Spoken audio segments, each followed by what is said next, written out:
আমার সকল বন্ধুদেরকে মৌসুমি রান্নাঘরে সবাইকে ওয়েলকাম। সবাই কেমন আছো? আশা করি সবাই খুব ভালো আছো। আমিও খুব ভালো আছি। দেখো, শীতকাল চলে এসছে আর এখন মোমো খেতে প্রচণ্ড ইচ্ছা করে, আর মোমো খেতে ভালোও লাগে। তো আমি আজকে মোমো বানিয়ে নিয়েছি তোমাদের সাথে। সেই রেসিপিটা একদম সুন্দর করে বানিয়েছি, সেটাই শেয়ার করব। যারা আমার নতুন ভিউয়ার্স তারা পুরো ভিডিও দেখে বন্ধু করে পাশে থাকবে, অবশ্যই লাইক শেয়ার কমেন্ট করবে। আর যারা আমার পুরনো বন্ধু তারা তো আমার সাথেই আছো, পুরো ভিডিওটা দেখার অনুরোধ রইল। তো আমি বোনলেস চিকেন নিয়েছি। আজকে চিকেনটাকে আমি সিদ্ধ করেই নেব।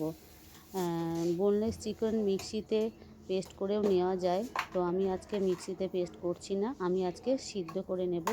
প্রথমে কড়াইয়ে জল দিয়ে দিয়েছি, আর সামান্য নুন দিয়ে দিলাম, আর সামান্য গোলমরিচ গুঁড়ো দিয়ে দেব। দিয়ে চিকেনটা সিদ্ধ করে নেব। চিকেনটা একদম একটু ছোট ছোট পিস করে নিয়েছি। আরও যদি ছোট করতে চাও তাহলে এটা আমি সিদ্ধ করব বলে একটু ছাড়িয়ে ছাড়িয়ে নিতে পারবো।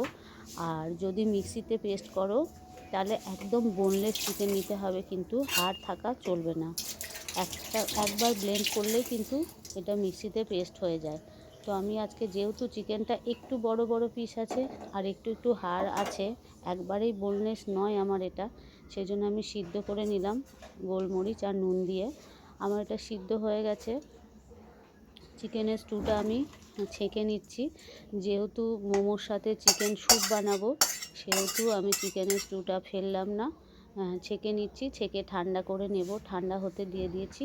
এদিকে আমি টমেটোর চাটনিটা বানাবো। টমেটোর চাটনি বানাতে লাগছে টমেটো, আদা, রসুন আর পেঁয়াজ, আর হলো যে গোলমরিচ গুঁড়ো তো দেবই। এদিকে তেলটা বসিয়ে দিয়েছি। সামান্য একটু তেল দিয়েছি, বেশি তেল দিইনি। চাটনিটা বানাতে বেশি তেল লাগে না, একদমই মোমোতে কম তেল হয়। এটাতে স্বাস্থ্যকরও, কোনো শরীর খারাপও হবে না। আর এই চাটনিটা সারা বছরই বানিয়ে রাখতে পারো। পরোটা, রুটি আর যে কোনো জিনিসের সাথে খাওয়া যেতে পারে। আমি তেল গরম করে 6-7টা শুকনো লঙ্কা দিয়ে দিলাম। তারপরে টমেটো, পেঁয়াজ, রসুন, আদা দিয়ে দিলাম। এটাতে কাঁচা লঙ্কা আমি ইউজ করব না, শুকনো লঙ্কাই ব্যবহার করব। তো প্রথমে ভালো করে তেলে নেড়ে নিয়ে হাফ চামচ গোলমরিচ গুঁড়ো দিলাম, আর হাফ চা চামচ বিট নুন গুঁড়ো দেবো। এটাতে বিট নুন ব্যবহার করবে, যদি বিট নুন না থাকে প্লেন নুনও ব্যবহার করতে পারো। বিট নুনটা দিলে কি, বিট নুনের স্মেলটা যেটা আসে সেটা খুবই সুন্দর আসে, সেজন্য বিট নুনটা ব্যবহার করলাম। আর সামান্য একটু চিনি দিয়ে দিলাম। টমেটোটা ভালো করে নরম হয়ে গেছে। আমি এটা ঠান্ডা করে তারপরে কিন্তু চাটনিটা বানাবো। একদম গরম অবস্থায় স্যুপের না, টমেটোর যে চাটনিটা সেটা বানাবে না। এদিকে ময়দা নিয়ে নিয়েছি। এখানে ময়দা নিয়েছি তোমার বড় কাপের 3 কাপ মতো ময়দা নিয়ে নিয়েছি। যেহেতু মোমো খেতে খুবই ভালো লাগে, তো একটু বেশি করেই বানাতে হবে। তো সেটা ময়দাটা নিয়েছি। ময়দার মধ্যে সামান্য নুন নিয়ে নিলাম, আর সামান্য একটু তেল দিয়ে দিলাম, সাদা তেল। বেশি তেলের কোনো প্রয়োজন নেই। তেল আর নুনটা দিয়ে ময়দার সাথে ভালো করে মাখিয়ে নিচ্ছি শুকনো অবস্থায়। তারপরে এবার একটু একটু জল দিয়ে মাখিয়ে নিচ্ছি। জলটা যদি উষ্ণ গরম হয় তাহলে খুবই ভালো হয়। উষ্ণ গরম জলে সবসময় আটা ময়দা মাখানোটা ভালো, যাতে অম্বল না হয়। উষ্ণ গরম জলে আমি এটা মাখিয়ে নিচ্ছি ভালো করে। ডোটা কিন্তু খুব নরম বা খুব শক্ত হবে না, সামান্য সফট থাকবে। কারণ খুব শক্ত করলে কি বলো তো, বেলা যাবে না। মোমোটা যখন তৈরি হবে তখন ফেটে ফেটে যাওয়ার চান্স থাকবে, সেই জন্যে খুব শক্ত বা খুব নরম বানানো যাবে না। এদিকে আমি ক্যারট আর বাঁধাকপি আর আদা আর রসুন, বিনস, কাঁচা লঙ্কা সব একসাথে ছোট্ট ছোট্ট করে পিস করে কেটে নিয়েছি। এদিকে চিকেনটাও ছাড়িয়ে ছাড়িয়ে নিয়ে ছোট ছোট পিস করে নিয়েছি। যদি বড় পিস থাকে সিদ্ধ করার পর ছুরি দিয়ে কেটেও নিতে পারো। আমি এখানে সামান্য গোলমরিচ গুঁড়ো দিয়ে দিলাম। যেহেতু কাঁচা লঙ্কাটাও ব্যবহার করেছি, সেই গোলমরিচটা একটু কমই দিলাম। গোলমরিচের ঝালটা একটু অন্য ধরনের, তো কিন্তু মোমোতে চাইনিজ খাবারে দেখবে সবসময় তো গোলমরিচটা বেশি ব্যবহার হয়। তো আমি সেই জন্য গোলমরিচটা দিলাম, আর কাঁচা লঙ্কাও কুচি করে দিয়েছি। আর 1 চামচ সয়া সস দিয়ে দিলাম। 1 চামচ, আর একটুখানি সয়া সস দিয়ে দিলাম। সয়া সস তো লাগবেই, চাইনিজ খাবারে সয়া সস ছাড়া হবেই না। সয়া সস দিয়ে দিলাম, আর বড় চামচের 1 চামচ ভিনিগার দিয়ে দিলাম, আর একটুখানি ভিনিগার দিয়ে দিলাম যাতে সবজিগুলো সফট হয়ে যায়। স্টিমে হবে তো সেই জন্য সবজিগুলো সফট হয়ে যায়। তো পুরো ভিডিওটা দেখে সবাই বন্ধু করে পাশে থাকবে। পুরো ভিডিওটা দেখে যদি ভালো লাগে অবশ্যই কমেন্ট বক্সে কমেন্ট করে জানাবে যে ঘরোয়াভাবে মোমোটা বানানো কেমন হয়েছে। তো এটা আমি ভালো করে মিক্স করে নিচ্ছি, যে ভিনিগারটা আর সয়া সসটা দিয়েছি ভালো করে মিক্স করে নিচ্ছি, গোলমরিচ দিয়েছি, সামান্য বিট নুন দিয়েছি। ওটা ভালো করে মিক্স করে একটু মেখে রেখে দেবে 5-10 মিনিট, যাতে নুনটা ভেতরে অ্যাবজর্ব হয়, তাহলে একটু সফট হয়ে যাবে সবজিগুলো।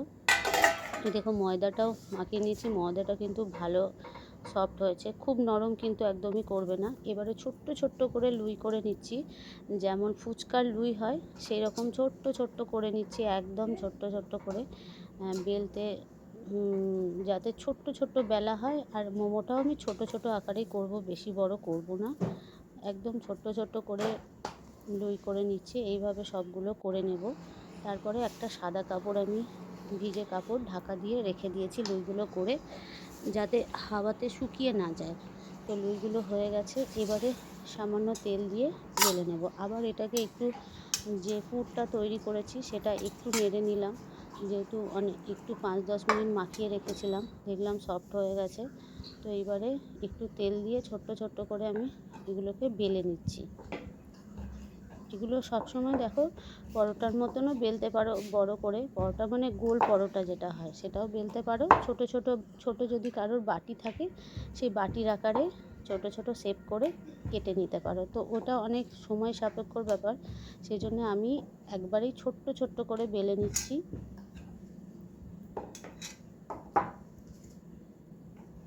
দেখো ছোট্ট ছোট্ট করে বেলে নিয়েছি। এবারে আমি আর একটা বেলে তোমাদেরকে দেখাচ্ছি, একদম ছোট ছোট করে বেলবে। আমি ওটাকে বানিয়েছি একটা মোমো, এবারে তোমাদেরকে একটা বানিয়ে আমি দেখাচ্ছি যে কেমন মোড়াটা হয়েছে। মোড়াটা যদিও আমরা দোকানে যে মোমো খাই তাদের মতো অত সুন্দর শেপ দিতে পারিনি, আমি নিজের মতো করে শেপ দিয়েছি, যেমনভাবে পেরেছি, যাতে পুরটা বেরিয়ে না যায় আর দেখতেও যাতে সুন্দর লাগে সেই রকম একটু শেপ দিয়েছি।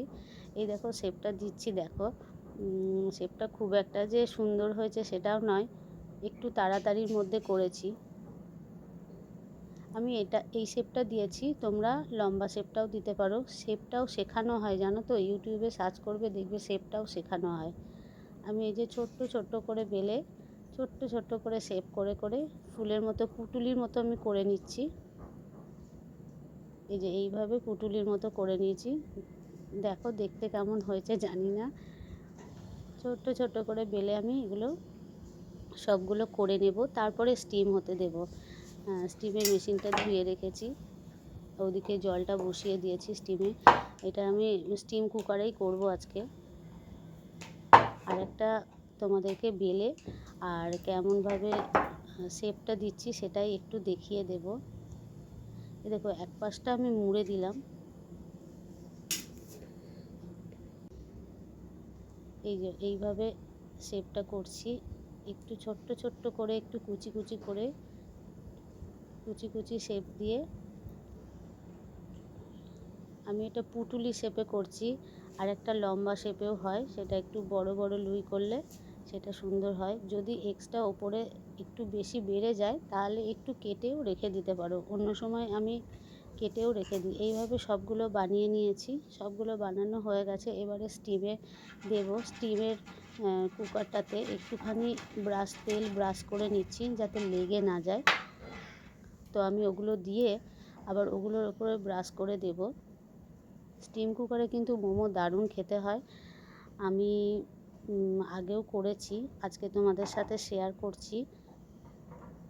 এগুলোতে এবার দিয়ে এগুলোর উপরে ব্রাশ করে দেব, একটু তেল ব্রাশ করে দেব যাতে চ্যাটপ্যাটে না হয়। এটা বানিয়ে দিয়ে আসবো স্টিমে হতে, তারপরে আবার ওগুলো পরে বেলে নিয়ে আবার দেবো একসাথে। এগুলো আগে দিয়ে আসি। এই যে তেল ব্রাশ করে দিচ্ছি একটুখানি করে।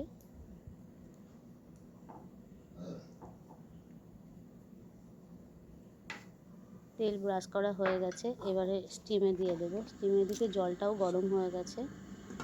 এ দেখো জলটা গরম হয়ে গেছে আমার, স্টিমে দিয়ে দিলাম। এটা 5-10 মিনিট হতে সময় লাগবে, বেশি সময় একদমই লাগে না। এখন দেখবো আমি খুলে এবার হয়ে গেছে। আমি একটা চিমটা দিয়ে এবার একটুখানি সামান্য উল্টে দেবো। খুব গরম, এবারে চিমটা দিয়ে একটুখানি করে উল্টে দিলাম। ডান হাতে গরম লাগছে তাই বাঁ হাতে করে উল্টে দিচ্ছি। সফট হয়ে এসছে, আর একটুখানি হলে আর 2-3 মিনিট হলে হয়ে যাবে। আমার এটা আরেকটুখানি হতে দেবো। আমি দেখলাম আরেকটুখানি মনে হচ্ছে কাঁচা আছে, সেই জন্য আরেকটুখানি হতে দিলাম। দুটো থাক আছে এখানে, তো আমি একটা থাকে আগে বসিয়ে দিয়েছি, ওটা হয়ে যাবে। এ দেখো আর একটা থাকে আমি যেটা রেডি করেছি, যেটা বাকি ছিল সেটাও বসিয়ে দিলাম। ওটার সাথে সেটিং করে দিতে হবে।